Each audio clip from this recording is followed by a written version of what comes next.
Hello guys, good morning everyone. তোমরা সবাই কেমন আছো? আশা করি তোমরা সবাই ভালোই আছো, আর আমরাও ভালো আছি।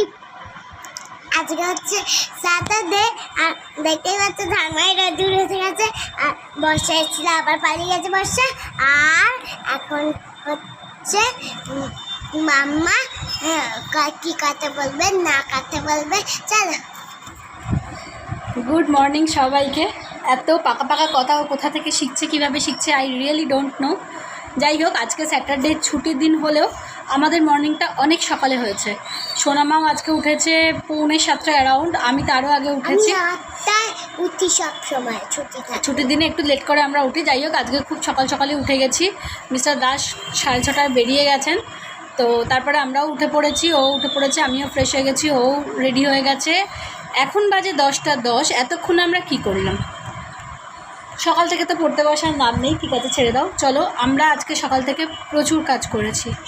ফার্স্ট হচ্ছে, যেখানে আমার ঠাকুর থাকে ওই গোটা সেট আপটা খুব নোংরা হয়েছিল।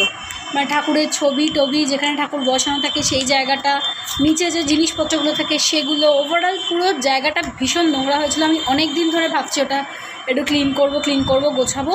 সেগুলো সমস্ত কিছু করলাম। সমস্ত ঠাকুর নামিয়ে টামিয়ে পুরো টেবিল পরিষ্কার করা, নিচে পরিষ্কার করা, আর ইচ অ্যান্ড এভরি ওয়ান যতগুলো আমার কাছে ঠাকুরের ছবি আছে বা মূর্তি আছে সব পরিষ্কার করেছে। এই যে আমি ওকে জল করে দিয়ে দিয়েছিলাম একটা জায়গা করে কাপড় ভিজিয়ে, ও সমস্ত মুছে পা দিচ্ছ কেন ওটাতে, সমস্ত মুছে পরিষ্কার করেছে সমস্তটা। আমার হাতে হাতে এতক্ষণ 10টা পর্যন্ত প্রচুর কাজ করেছে। তারপরে এই যে দেখো, বিছানা পুরো রেডি, বালিশের কাভার টাভার চেঞ্জ করা, বেডশিট চেঞ্জ করা, এই সমস্ত ওয়াশিং মেশিনে দিয়ে দিয়েছি কাচতে। তারপরে ঠাকুরের ওখানে নিচে যে সমস্ত জিনিস থাকে, যেখানে আর কি গঙ্গা জল, শঙ্খ টঙ্খ এগুলো যেখানে থাকে, সেই জায়গাগুলো সমস্ত পরিষ্কার করলাম। ঠাকুরের গলায় মালাগুলো, যত ওই তোমার প্লাস্টিকের যে ফুলের মালাগুলো হয়, যেগুলো যেরকম ছবিতে পরানো থাকে, একটা কথা বলছি তো মামা, সেইগুলো সমস্ত কিছু ধুলো সোনামা, সেগুলো সব ধুয়ে ওখানে শুকুর দিয়ে দিয়েছি।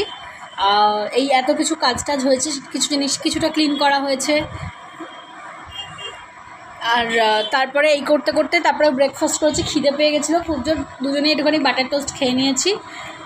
এখন যেটা করব, ও কি একটুখানি যদি পড়তে বসে কি লেখালেখি করবে কি না করবে, এখন যেটা করব, আমি স্টাডি টেবিলের ভেতরটাই যে সোনামায়ের বই খাতা পুরো ঘেঁটে একাকার হয়ে আছে, স্কুলের কপি, বাড়ির কপি, আগেকার স্কুলের কপি, সমস্ত এদিক ওদিক হয়ে পুরো মেস হয়ে আছে। ওই জায়গাটা আমি একটুখানি আগে গোছাবো, গুছিয়ে টুছিয়ে একটুখানি পরিষ্কার করে তারপর আসবো রান্না করতে। এখন বেজে গেছে 10টা15 প্রায়।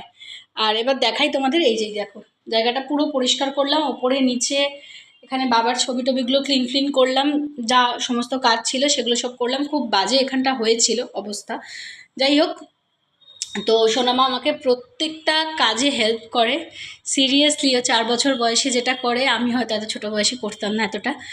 বেডশিট চেঞ্জ করলাম, সেখানে সমস্ত কিছু সাইডগুলো হেল্প করে দেওয়া, গুঁজে দেওয়া, বালিশের কাভারগুলো খুলে দেওয়া, যেগুলো ওর পক্ষে পরানো পসিবল, দুটো বালিশের বার পরিয়ে দেওয়া, প্রচুর হেল্প করে দেয় আমাকে। তো যাই হোক, আজকে এইভাবে ব্লগটা শুরু করি, একটু লেট করেই শুরু করলাম। আর ইচ্ছা আছে আজকে একটুখানি অ্যালোভেরা গাছটা আমার খুব, মানে কি বলবো, ওর জায়গার তুলনায় অনেক বেশি বেড়ে গেছে।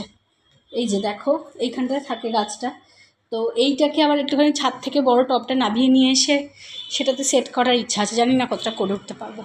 প্লাস রান্নাবান্নাও তো আছে, দেখি। যদিও রান্নাবান্নার প্রেশারটা একটু কম রেখেছি আজকে। মেয়ে বলেছে তুমি যাই হোক কিছু আমায় দিয়ে দেবে।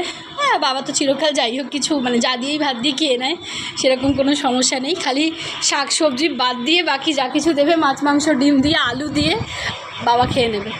আর মেয়েও বলেছে আমি আজকে তেমন কিছু খাবো না, তুমি যাই হোক কিছু করে দেবো। ওই জন্য ভাবছি আমার আর মেয়ের একটুখানি গোবিন্দভোগ চাল বসিয়ে দেবো পরে। হ্যাঁ, দেখি কি খাওয়া যায় আর কি করা যায়, সেগুলো সব পরে করছি। আগে এটা করছি, ও তখন হবে। চলো তাহলে আজকে দিনটা শুরু করি তোমাদের সাথে। আমার মুখ চোখের অবস্থা দেখে বুঝতে পারছো যে কি যাচ্ছে সকাল থেকে। আমি এখন রান্না হয়ে গেছে, কিচ্ছু রান্না করিনি আজকে। মিস্টার দাসের জন্য হয়তো চপের ঝাল আর ভাত নিরামিষে, আর মেয়ে বললো ভাত এমনি খাবে। যাই হোক, এমনিতে খাবে না, আমি একটুখানি আলুর চচ্চড়ি করলাম আর কি, একটু কারি পাতা ফারি পাতা দিয়ে। তো একটুখানি আলু দিয়ে আলু দিয়ে আর বাটার দিয়ে গরম গরম ভাত খেয়ে নেবে। চলো ওকে এখন স্নান করতে নিয়ে যাই, ও স্নানটা করুক নিজে নিজে। ও যদিও স্নানটা নিজে নিজেই করে, বাট ওই ঠেলে বাথরুম পর্যন্ত পাঠিয়েটা দিতে হবে। ওই পেছনে সবসময় পুশটা করতে হয়, বাকি সব কাজ নিজে নিজে করে। যাই হোক চলো, জামা কাপড়গুলো মেলার ছিল সেগুলো সব মেললাম, একাদা কাছাকাছি ছিল, ওরা শুকিয়ে গেছে, কথা বলতেই কষ্ট হচ্ছে। চলো লাঞ্চ হয়ে গেছে সবারই, মিস্টার দাস এখন খাচ্ছেন, অবশ্য লেট করে এলো। মেয়ের আমার খাওয়া হয়ে গেছে, আর মেয়েকে একটু ফ্রুটস কেটে দিয়ে এলাম। ও এখন মায়ের বাবার সাথে ওখানে আড্ডা মারছে বাবার সাথে, তারপরে জল খাবে, খেয়ে ফ্রুটসটা খাবে। বিকালে আবার এলফিনা আসবে একটা চেয়ে সাথে, স্যাটারডে, আবার বিকালে হই হুল্লোড় হবে। লাইটের যে কোনটা সুইচ আমি ভুলেই গেছি। এই যে সোনামা এখন খাচ্ছে হচ্ছে, কি খাচ্ছ? পিডিয়াশিওর। দেখো অবস্থা দেখো,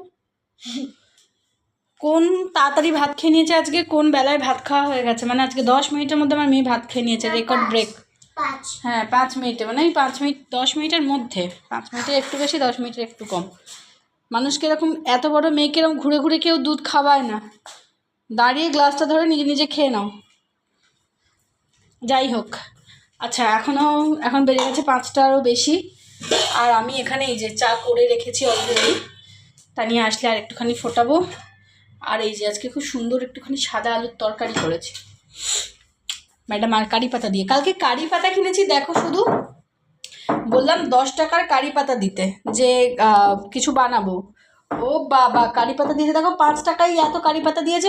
আমি বললাম দিও না গো, আমাকে এইটুকু দাও, দুটো একটা ডাল দাও, তাহলেই হয়ে যাবে। এক গাদা কারি পাতা দিয়ে দিয়েছে 5 টাকায়। আমি জানি না অত কারি পাতা নিয়ে আমি কি করব। আজকে দাঁড়িয়ে আসুক, বলবো কিছু নিয়ে চলে যা। আর কি বলে তোমার, কারি পাতা দিয়ে না আলুর তরকারি খেতে খুব ভালো লাগে স্পেশালি। আর কি কি রান্নায় কারি পাতা দেয় আমি জানি না, মুসুরির ডাল এতেও আমি দিয়ে খেয়ে দেখেছি, ভালো লাগে, জানি না। আর সাউথ ইন্ডিয়ান রান্নাগুলো দেয়। ও মামা কালকে একটু উপমা করবো সকালবেলা, রান্নাঘর থেকে দুধের গ্লাসটা নিয়ে এসো, দাও দেখে চলে এসছি কিন্তু।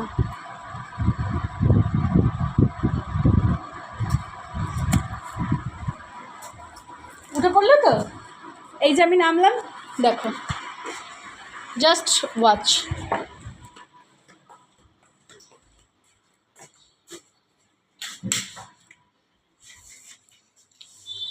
এই যে আমি বললাম আমার সাথে এলো না, দেখো সবাই দেখতে পাচ্ছে তোমাকে।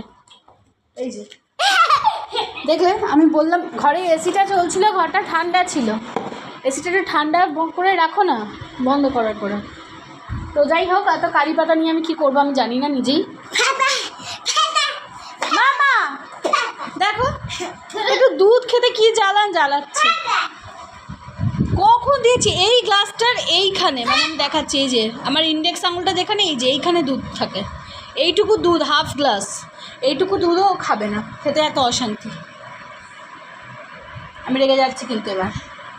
তো যাই হোক, তানিয়ারা আসুক, আবার একটা হুজুতি শুরু হবে দুই বন্ধু মিলে, ঘামতেই থাকি আর ঘামতেই থাকি। এখন বেজে গেছে হচ্ছে 7:30। বিকালবেলা এলফিনা এসছিল, তানিয়া এসছিল। তানিয়ার শরীরটা আজ একটুখানি খারাপ, আর ওই জন্য আজকে আর ব্লগটা অন করিনি। আর এলফিনা আর তোষালি এতক্ষণ ধরে এত হুজ্জুতি, এই যে দুষ্টুমি করলো, দুজনে মিলে খেলা হলো, এই হলো, লাফালাফি হলো, সেই সব হলো, ওরা বাড়ি চলে গেছে। আর আমি এখন সোনামাকে নিয়ে একটু বেরোচ্ছি বাজারে, যাবো একটুখানি বাজার দোকান করে রাখবো, কালকে সকালে আর বেরোবো না, তো কালকে সকালের জিনিসপত্র আজকে কিনে রাখবো। চলো, তো চলে এসেছি বাজার দোকান করে নিই। এখন বেজে গেছে 9:45, অলমোস্ট 8:40। কালকের মোটামুটি সমস্ত বাজার কিছু করা হয়ে গেল, যেগুলো বাকি ছিল দেখাচ্ছি, চলো রান্না করে। কালকের চিকেন কিনে ধুয়ে রাখা হয়ে গেল, এখানে করলাম বাজার। এই যে এখানে টমেটো, গাজর, এইগুলো সব দরকার ছিল, কাঁচা লঙ্কা, আর এখানে যে গন্ধরাজ লেবু পেয়েছি, দেখো আজকে কি ভালো, 5টা 6টা কিনে নিয়ে চলে এসেছি। শসা কিনলাম, একটু পটল কিনলাম, এগুলো কেনার ছিল টুকটাক। আমি যেখানেই যাই না কেন ও আমার পেছনে পেছনে থাকবে, না নিজে বসে নিজের কাজ করে না কিছু। আর একটা জিনিস আমি দেখাতে চাই তোমাদেরকে, দেখো এই যে এইগুলো আমরা লাস্ট ইয়ার যখন পুজোর সময় গেছিলাম সিকিম বেড়াতে, ওয়েস্ট সিকিম। তো আমরা এগুলো ইয়েতে দাঁড়িয়ে, কী বলে ওটাকে, এনজিপিতে দাঁড়িয়ে চা খেয়েছিলাম। গ্লাসগুলো আমার এত ভালো লেগেছিলো, আমি গ্লাসগুলো নিয়ে এসেছিলাম, মাটির গ্লাস এগুলো নিয়ে এসে, এই যেই দেখো মাটির গ্লাস, এটা জল দিয়ে ধুয়ে রেখেছিলাম আমি, এরকমভাবে সাদা সাদা হয়ে গেছে, তারপরেও জল দিলেও এরকম হয়ে যায় মাটির গ্লাসে। সেটা আমি এরকমভাবে জাস্ট ইটস ফর মেমোরি, মাটির গ্লাস এখানে এত সুন্দর ডিজাইন করা করে আমি এগুলো আজকে কিনে নিয়ে এলাম, এগুলো অ্যাড করলাম। বলো কেমন লাগছে দেখতে এই জায়গাটা?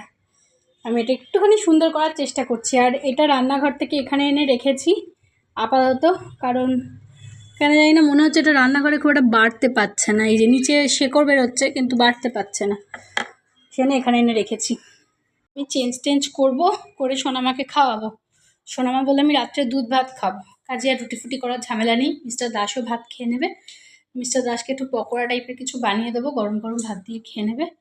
আর আমি জানি না কী খাবো। চলো আমি চেঞ্জ করে নিই। আজকে এইভাবেই কাটলো আমাদের স্যাটারডেটা। সবার ডিনার কমপ্লিট, আর এখন আমি খেতে বসেছি। এই যে একটুখানি মুড়ি আর আলুর তরকারি খাচ্ছি। বিকেলে এত বেশি খেয়ে ফেলেছি, এখন পেটটা মোটামুটি ভরেই আছে, খুব একটা খিদে পাইনি। এখন 10টা 5 বাজে। আর এই যে ছুটতে ছুটতে আসছে, এক গাদা জামা কাপড় কেচে শুকিয়ে এখানে তুলে রাখা আছে, সেটা আবার ভাঁজ করে কালকে তুলতে হবে। ঘরের কত কাজই না থাকে আমাদের হিসেবের বাইরে, তাই না? যারা চাকরি করে তাদের একটা ডিউটি আওয়ার্স থাকে, আর আমাদের কোনো ডিউটি আওয়ার্স থাকে না। যাই হোক, চলো দিনটা শেষ করি তোমাদের সাথে। গুড নাইট, সবাই ভালো থেকো, পাশে থেকো, ভালোবাসা নিও, আর ভালোবেসে ভালোবাসা দিও আমাদের। তো ব্লগটা এখানেই শেষ করছি। যদি কিছু ভালো লেগে থাকে please like and comment, subscribe our channel, আমাদের ভালোবেসো, পাশে থেকো।